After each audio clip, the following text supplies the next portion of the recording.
പുറപ്പാട് പുസ്തകം 19-ാം അധ്യായത്തിന്റെ 4-ാമത്തെ വാക്യം. ഞാൻ മിസ്രയീമ്യരോട് ചെയ്തതും നിങ്ങളെ കഴുകന്മാരുടെ ചിറകിന്മേൽ വഹിച്ച് എൻ്റെ അടുക്കൽ വരുത്തിയതും നിങ്ങൾ കണ്ടുവല്ലോ. ജീവവചന ധ്യാന ചിന്തയിലേക്ക് എല്ലാ പ്രിയപ്പെട്ടവർക്കും സ്വാഗതം. ചിറകിന്മേൽ വഹിച്ചു കൊണ്ടുവരുന്ന ദൈവം എന്ന വിഷയം നാം ചിന്തിക്കുന്നു. കുടപ്പിറപ്പുകളെ അടിമത്വത്തിൽ നീണ്ട വർഷങ്ങളോളം ഏറിയ കഷ്ടതയും ഞെരുക്കങ്ങളും അനുഭവിച്ചിരുന്ന ജനം, അവർ ദൈവത്തിൻ്റെ ബലമുള്ള അത്ഭുത കരത്താൽ മിസ്രയീം എന്ന അടിമ വീട്ടിൽ നിന്ന് വിടുവിക്കപ്പെട്ട് മരുഭൂമിയിൽ കൂടി അത്ഭുതകരമായി നടത്തപ്പെട്ട് അവർ സീനായി പർവ്വതത്തോളം ദൈവം അവരെ കൊണ്ടുവന്നു. ദൈവത്തിൻ്റെ കരുണയുടെയും കൃപയുടെയും അടിസ്ഥാനത്തിലായിരുന്നു അവരനുഭവിച്ച വീണ്ടെടുപ്പും വിടുതലുകളും നടത്തിപ്പും തുടർന്നുള്ള പരിപാലനവും എല്ലാം. അത് എത്ര വലിയ അത്ഭുതകരമായ അതിശയകരമായ വീണ്ടെടുപ്പും നടത്തിപ്പുമായിരുന്നു. അവരെ ദൈവം എങ്ങനെയായിരുന്നു വിടുവിച്ചത്?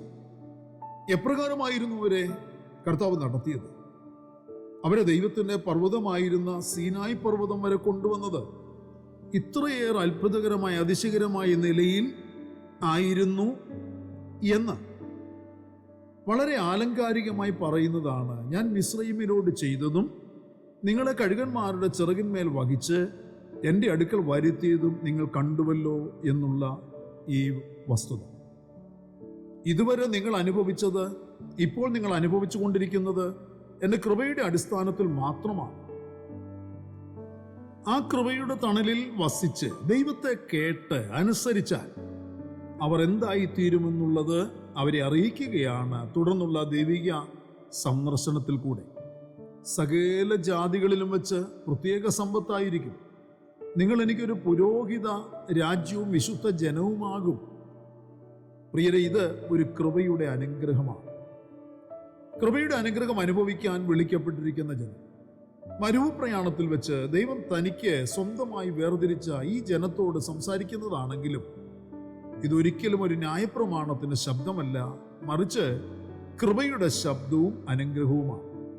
ഇതൊരിക്കലും പഴയ നിയമത്തിന്റെ ഒരു ഉപദേശമോ ആഹ്വാനമോ അല്ല. ഇതൊരു പുതു നിയമത്തിന്റെ ശക്തവും സംതൃപ്തവുമായ ഒരു ഉപദേശവും ആഹ്വാനവുമാണ്. ഞാൻ നിങ്ങളെ കഴുകന്മാരുടെ ചിറകിന്മേൽ വഹിച്ച് എൻ്റെ അടുക്കൽ വരുത്തിയിരിക്കുന്നത് നിങ്ങൾ എനിക്ക് സകല ജാതികളിലും വെച്ച ഒരു പ്രത്യേക സമ്പത്തായിരിക്കുവാനും നിങ്ങൾ എനിക്ക് ഒരു പുരോഹിത രാജ്യവും വിശുദ്ധ ജനവും ആയിരിക്കുവാനുമാണ്. പ്രിയരെ, കഴുകന്മാരുടെ ചിറകിൽ വഹിച്ചു കൊണ്ടുവന്നിരിക്കുന്നു എന്ന് പറഞ്ഞാൽ അതെന്താണ്? ദൈവത്തിൻ്റെ അടയാളമായി കഴുകനെ ചിത്രീകരിച്ചിരിക്കുന്ന നിരവധി വേദഭാഗങ്ങളുണ്ട്. യഹസ്കൽ പ്രവാചകൻ കഴുകന്റെ മുഖത്തോട് ചിത്രീകരിച്ച് ദൈവത്വത്തെ രേഖപ്പെടുത്തിയിട്ടുണ്ട്. യഹോവയെ കർത്താവ് ഇപ്രകാരം അരുളി ചെയ്യുന്നു: വലിയ ചിറകും നീണ്ട തൂവലുമുള്ളതും പല നിറമായ പപ്പ് നിറഞ്ഞതുമായ ഒരു വലിയ കഴുകൻ ലബാനോനിൽ വന്ന് ഒരു ദേവദാരുവിന്റെ ശിഖരം എടുത്തു. യഹസ്കൽ പ്രവാചകന്റെ പുസ്തകം 17-ാമത്തെ അധ്യായത്തിലെ 3-ാമത്തെ വാക്യമാണത്. ഒന്നാം ജീവി സിംഹത്തിന് സദൃശ്യം, രണ്ടാം ജീവി കാളയ്ക്ക് സദൃശ്യം, മൂന്നാം ജീവി മനുഷ്യനെ പോലെ മുഖമുള്ളത്, നാലാം ജീവി പറക്കുന്ന കഴുകിന് സദൃശ്യമെന്ന വെളിപ്പാട് പുസ്തകം 4-ാം അധ്യായത്തിൽ നമ്മൾ കാണുന്നു. ഇവിടെ പറക്കുന്ന കഴുകന്റെ സാദൃശ്യത്തെ പറയുന്നു. കഴുകന്റെ ചിറകും ഉയരത്തിൽ പറക്കുവാനുമുള്ള അതിൻ്റെ കഴിവും വളരെ പ്രസിദ്ധമാണ്. പക്ഷികളുടെ കൂട്ടത്തിലെ രാജാവ് എന്ന് കഴുകനെ വിശേഷിപ്പിക്കുന്നുണ്ട്. ഇതിൻ്റെയൊക്കെ അടിസ്ഥാനത്തിൽ ദൈവത്തിൻ്റെ പ്രത്യേക കരുതലിൻ്റെയും നടത്തിപ്പിൻ്റെയും അടയാളമായിട്ടാണ് നിങ്ങളെ കഴുകന്മാരുടെ ചിറകിന്മേൽ വഹിച്ചു കൊണ്ടുവന്നിരിക്കുന്നു എന്ന് ഇവിടെ പറഞ്ഞിരിക്കുന്നു. വഹിക്കുന്ന ചിറക്, ഒരു ജാതിയെ മുഴുവൻ വഹിക്കുന്ന ചിറക് എത്ര ശക്തിയുള്ളതായിരിക്കും! ദൈവത്തിന് തൻ്റെ ജനത്തെ വഹിച്ചു നടക്കുവാൻ ഒരു ഭാരവുമില്ല. ദൈവജനത്തിൻ്റെ, വിളിക്കപ്പെട്ടവൻ്റെ, തിരഞ്ഞെടുക്കപ്പെട്ടവൻ്റെ മേലുള്ള ദൈവിക പരിപാലനത്തെയും അവർക്കുള്ള പരിശീലനത്തെയും കുറിച്ച് പഠിപ്പിക്കുവാൻ കഴുകന്റെ പ്രവൃത്തിയെയും ചിറകുകളെയും കുറിച്ച് പുസ്തകത്തിൽ വർണ്ണിച്ചിട്ടുണ്ട്. കഴുകൻ തനിക്കുണ്ടായ കുഞ്ഞുങ്ങളെ അതിൻ്റെ വളർച്ചയുടെ ഘട്ടങ്ങളിൽ പറക്കാൻ പഠിപ്പിക്കുന്നത് 3 ഘട്ടങ്ങളിലായിട്ടാണ് എന്ന് ആവർത്തന പുസ്തകത്തിൽ രേഖപ്പെടുത്തിയിരിക്കുന്നു.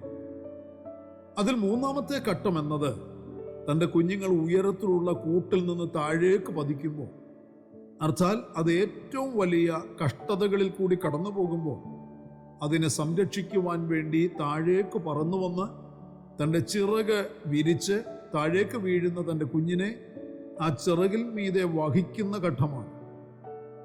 വീഴുന്ന കുഞ്ഞിനെ വഹിക്കുന്ന ചിറക്. ചിറക് വിരിച്ച് താഴേക്ക് പതിക്കുന്ന കുഞ്ഞിനെ ചിറകിന്മേൽ വഹിക്കുന്ന കഴുകന്റെ പ്രവൃത്തി തൻ്റെ കുഞ്ഞിനോടുള്ള കരുണയും കരുതലും വെളിപ്പെടുത്തുന്നതാണ്. ഇതുപോലെ തന്നെയാണ് അത്യുന്നതനായ ദൈവവും തൻ്റെ മക്കളോട് ചെയ്യുന്നത് എന്ന് മറക്കരുത്.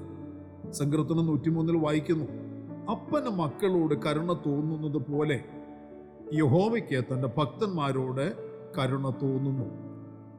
പ്രിയരെ, അടിമത്തത്തിൽ നിന്ന് വിടുവിച്ചെടുത്ത ദൈവം തൻ്റെ ജനത്തോട് ചെയ്യുന്നത് ഇപ്രകാരമാണ്. തൻ്റെ ചിറകിന്മേൽ വഹിച്ച് അവരെ സീനായ പർവ്വതത്തിലേക്ക് എത്തിച്ചിരിക്കുന്നു. കൂടപ്പിറപ്പുകളെ, നമ്മോടുള്ള ദൈവത്തിൻ്റെ കരുതലും കരുണയും ഇപ്രകാരമുള്ളതാണ്. കഴിഞ്ഞ നാളുകളിൽ നാം അനുഭവിച്ചത് ഈ കരുതലുകളല്ലേ? ഇപ്രകാരമായിരുന്നല്ലേ കർത്താവ് നമ്മളെ കരുതിയത്, പരിപാലിച്ചത്, വഴി നടത്തിയത്, നമ്മെ ഇവിടെ വരെ എത്തിച്ചത്? ഈ വിരിച്ചൊരുക്കിയ ചിറകിന്മേൽ വഹിച്ച നാം എപ്പോഴും ശൈശവാവസ്ഥയിൽ കഴിയേണ്ടവരല്ല. വിശ്വാസ ജീവിതത്തിൽ നമുക്ക് വളർച്ചയും സ്ഥിരതയും ഉള്ളവരായി തീരാനാണ് ചില കഷ്ടതകളും നഷ്ടങ്ങളുമൊക്കെ ദൈവം നമ്മുടെ ജീവിതത്തിൽ അനുവദിക്കുന്നത്. നമ്മുടെ ദൈവത്തോടുള്ള സ്നേഹത്തിൻ്റെയും അനുസരണത്തിൻ്റെയും ആഴം എത്രത്തോളമെന്നറിയാനും ചിലപ്പോൾ ചില പ്രതികൂലങ്ങൾ ദൈവം നമ്മുടെ ജീവിതത്തിൽ അനുവദിക്കാറുണ്ട്. എന്നാൽ അവിടെയൊന്നും നാം താളടികളായി പോകുവാൻ സമ്മതിക്കാതെ ദൈവം നമ്മെ തൻ്റെ ചിറകിൻ മീതെ വഹിച്ച് സംരക്ഷണവും കരുതലും നൽകി തരുന്ന ദൈവമാണ്. ഈ ദൈവത്തെ സമ്പൂർണമായി അനുസരിക്കുകയും സ്നേഹിക്കുകയും ചെയ്യുക. തുടർന്ന് ദൈവത്തിൻ്റെ ഈ വിധമായ പരിപാലനം വീണ്ടും അനുഭവിച്ച് നന്ദിയുള്ളവരായി ജീവിക്കുക.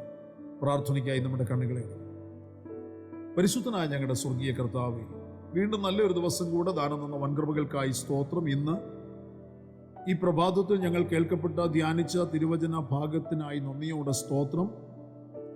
ചിറകന്മേൽ വഹിച്ച് ഞങ്ങളെ ഇവിടെ വരെ കൊണ്ടുവന്ന ദൈവമേ, തുടർന്നും അങ്ങയുടെ സംരക്ഷണവും കരുതലും കാവലും അനുഭവിച്ച് നന്ദിയുള്ള ജീവിതം നയിച്ച് ദൈവത്തെ മഹത്വപ്പെടുത്താം. കർത്താവ് ഏൽപ്പിച്ച ഉത്തരവാദിത്തങ്ങളെല്ലാം വിശ്വസ്തയോടെ ചെയ്ത് പൂർത്തീകരിപ്പാൻ ഞങ്ങൾ എല്ലാവരെയും സഹായിക്കണമേ. ഇന്ന് പകലിലും വചനം കേട്ട് സമർപ്പിച്ച് പ്രാർത്ഥിച്ച് തങ്ങളുടെ ജീവിത സാഹചര്യങ്ങളിൽ കർത്താവിനെ മഹത്വപ്പെടുത്തുവാൻ നിൽക്കുന്ന അങ്ങയുടെ കുഞ്ഞുങ്ങളെ ഓരോരുത്തരെയും ഇന്നിൻ്റെ മറുപടികളും വിടുതലുകളും നടത്തിപ്പുകളും കൊടുത്ത് അനുഗ്രഹിച്ച് വഴി നടത്തും. പ്രാർത്ഥന കേട്ടിരിക്കുന്ന വൻകൃപയ്ക്കായി സ്തോത്രം. സകല കൃപകളും എല്ലാ നല്ല ദാനങ്ങളും അങ്ങ് ഞങ്ങളുടെ മേൽ ചൊരിഞ്ഞുകൊണ്ടിരിക്കുന്ന വൻകൃപകൾക്കായി സ്തോത്രം.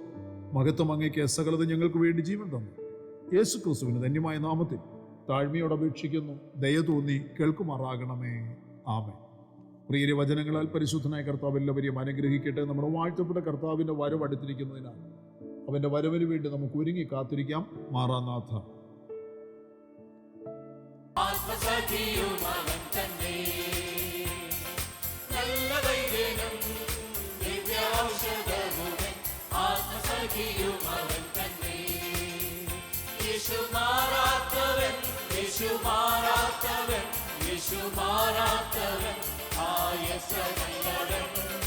എന്നുമെന്നും കൂടെയുള്ളവൻ യേശു മാറാത്തവൻ, യേശു മാറാത്തവൻ, യേശു മാറാത്തവൻ, ആയത്ര നല്ലവൻ, എന്നുമെന്നും കൂടെയുള്ളവൻ.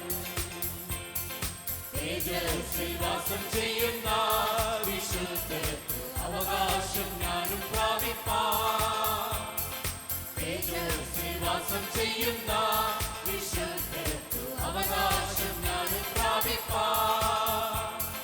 ദിവ്യാത്മാവാ ശക്തീകരിച്ചെന്നെയും തൻ സന്നിധിയിൽ നിർത്തിയിടുമേ. ദിവ്യാത്മാവാ ശക്തീകരിച്ചെന്നെയും തൻ സന്നിധിയിൽ നിർത്തിയിടുമേ. യേശു മാറാത്തവൻ, യേശു മാറാത്തവൻ, യേശു മാറാത്തവൻ, ആയത്ര നല്ലവൻ, എന്നുമെന്നും കൂടെയുള്ളവൻ. യേശു മാറാത്തവൻ, യേശു മാറാത്തവൻ, യേശു മാറാത്തവൻ, ആയത്ര നല്ലവൻ, എന്നുമെന്നും കൂടെയുള്ളവൻ. സിയോനിൽ വാണിടുവാനായി വിളിച്ചവന്റെ ശ്രേഷ്ഠോപദേശവും തന്നു. സിയോനിൽ വാണിടുവാനായി വിളിച്ചവന്റെ ശ്രേഷ്ഠോപദേശവും തന്നു. എന്തൊരത്ഭുതം ഈ